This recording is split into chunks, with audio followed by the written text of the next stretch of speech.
Hi guys, tuturuan ko kayo paano mag-replace ng battery ng Sony ano model to? Basta ganito, Sony. Send ko na lang sa inyo yung model number nito sa link.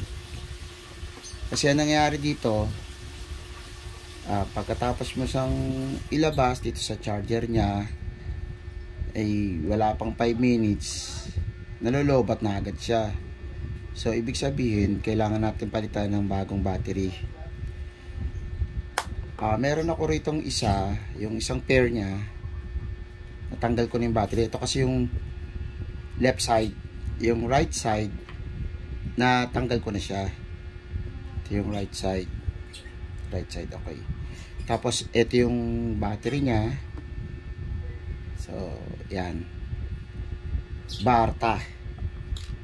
Ito yung cover niya. So yung isa i-demo ko sa inyo paano ko tatanggalin. Gumamit lang ako ng hard plastic gaya nito sa isang ID. Iwasan nyo lang na dito magsimula kasi meron dito yung ribbon yan sa may dulo. Ito tingnan nyo, ayan, may ribbon siya rito. Kaya wag kayo dito bibira. Wag kayo dito bibira. Dito dapat sa unahan. May board din siya, ingatan nyo rin yung board niya. Yan, dapat pa ganyan. Ganyan. Ang ginawa ko naman, para hindi direct, panoorin nyo dito ako sa gilid. Gumamit muna ako ng kuko. Kuko muna ginamit ko. Yan. Medyo matigas siya kasi hindi pa siya nabubuksan ever. Huwag kayong gagamit ng mga metal dahil masisira agad yung plastic trim niya sa gilid. Ito medyo matigas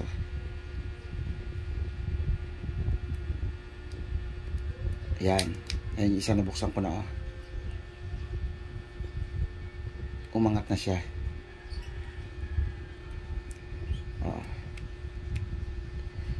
Para mas mabilis at hindi masira ang kuko nyo, gamitan nyo na nito.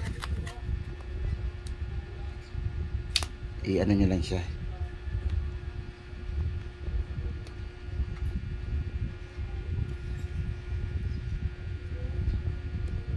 Mabalik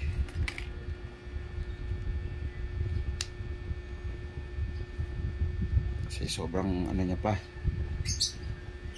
first time niya mababaklas.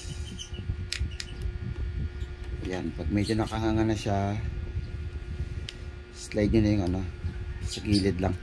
Dahan-dahan lang baka madali nyo yung board. Paikot. Ayan.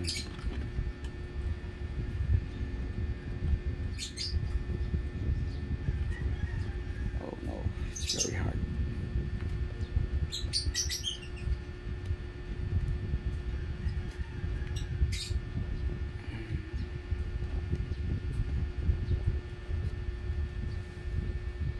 Basta napaangat mo na siya, dire-diretso na yan.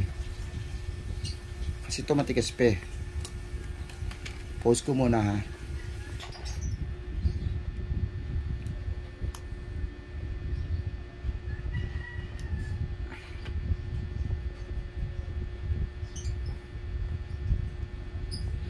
medyo talagang ano lang siya, matigas.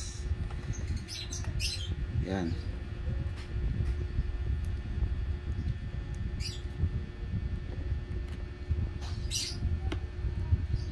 Pagka medyo naangat na siyang ganyan,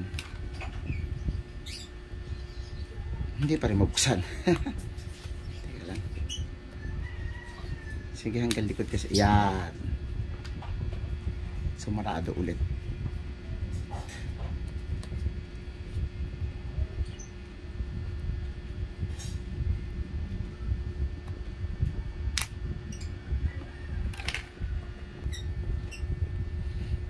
Ayan, medyo angat na siya. Ingat-ingat lang dahil talagang ano siya, malaban.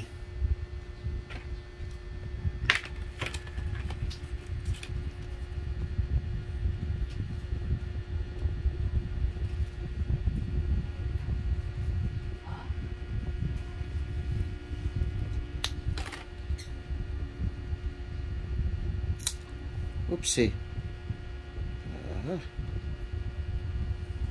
Ayan. Yung sinasabi ko sa inyong delikado. Mukhang na delikado na nga yung touchscreen. Hindi pa naman.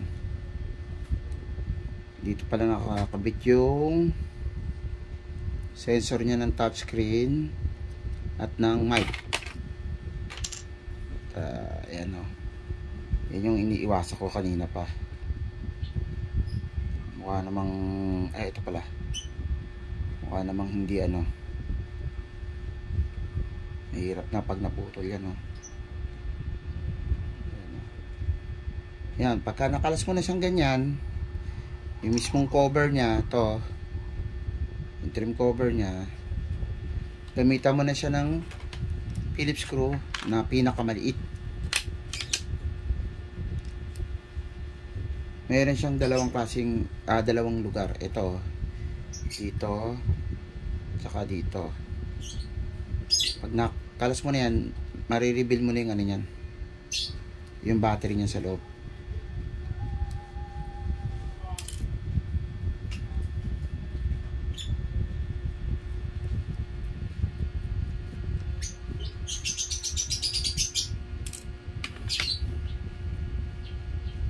Kamay-kamay na lang ho ha. Huwag na kayong kagamit ng mga ibang ano. Ayan o. Ano yung battery? Para naman matanggal niya yung battery, pwede nyo nang itulak siya manually. Ako kasi gumamit ng medyo ito pointed. Ayan o. Pointed naman na ano, flat screw. Para kasi may pandikit siya eh. Praso lang, dahan-dahan lang ah.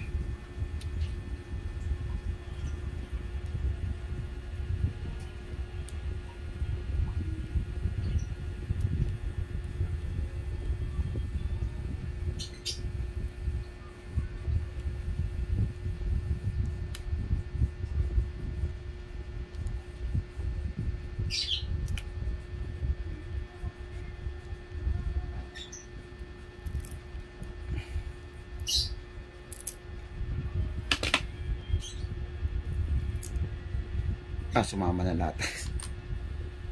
Matatanggal mo naman siya. Yan o. Ito, pwede mo siya ibalik doon. Soli mo lang to doon.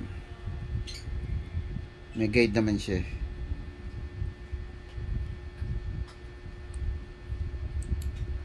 Yan. Ganyan ah. Ganyan. Tapos nakaganyan yan. Nakaganyan. Okay. So nagtatanong ko anong battery siya. Siya ay si Barta. Tingnan na lang ah.